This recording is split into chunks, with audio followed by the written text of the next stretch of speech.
রহমতের নবী এশার নামাজ পড়ে আম্মাজান আয়েশার হুজরায় ঘুমায় গেলেন। তন্দ্রাচ্ছন্ন নবী বলেন, আমি ঘুমাইলে চোখ বন্ধ থাকে, আমার অন্তর ঘুমায় না। হঠাৎ করে রাতের গভীরে আমার কানের মধ্যে শুনি কে যেন কান্না করতেছে।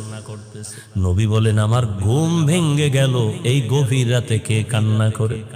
রহমতের নবী বলেন, আমি উঠলাম, উঠিয়া আমি বিছানার থেকে বের হয়ে গেলাম। নজর দিয়া দেখি আমার হুজরার পাশেই তো মসজিদে নববী। নজর দিয়া দেখি আমার এক সাহাবী নামাজে দাঁড়ায় দাঁড়ায় গভীর রাতে কান্না করে। আমি রহমতের নবী হঠাৎ চমকে উঠলাম, কোন সাহাবী